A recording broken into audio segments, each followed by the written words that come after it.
Now that you have all of your shapes painted with your primary, secondary, and tertiary colors, it's time to cut them out. I would recommend cutting out the triangle first and then going in to cut out your details. It'll just make it easier.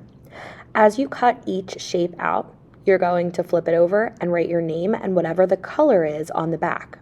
This will help you later so that you don't get mixed up when you're laying your color wheel out.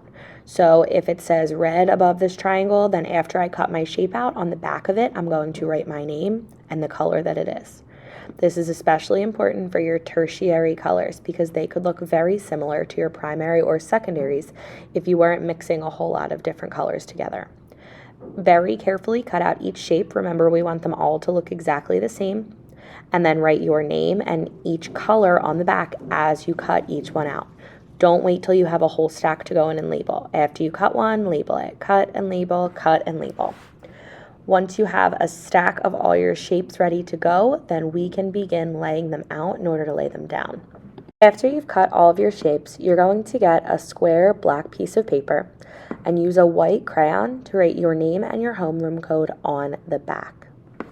After you write your name and homeroom code, we're going to flip your paper over and begin laying your colors out in order. You have your color wheel and seesaw that you can look at to make sure that you're putting things in the right place. But we want to start with yellow at the top and then go around clockwise or to the right to lay out the rest of your colors. So you'll go from yellow to yellow-orange to red and so on until you have everything laid down. We want to make sure that the tip or the center of your circle is all touching each other pretty closely. When I laid mine down, I didn't make sure that everything was touching really well, and when I glued it, it left a gap in the very end. In order to have a color wheel that everything touches once you glue it, you need to make sure it's laid out properly at this stage. Once you have everything laid out, you can begin using your brush and your glue to glue your shapes down. I would recommend going around the edges of each shape first and then the center and then pushing it on your paper.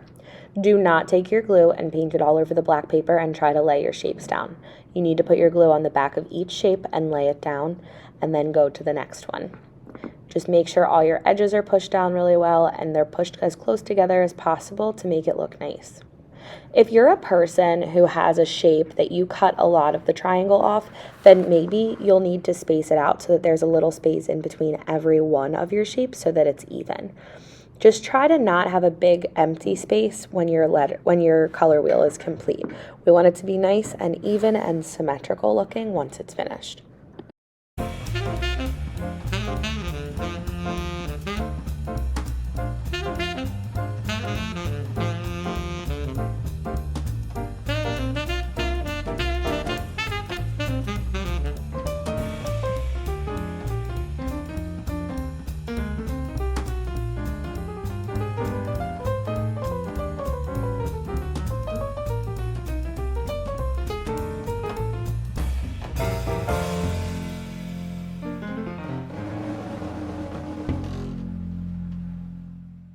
Once you're finished gluing, I would recommend flipping your black paper completely over and giving the back a really good rub to make sure everything is pushed down nicely and stuck to your paper.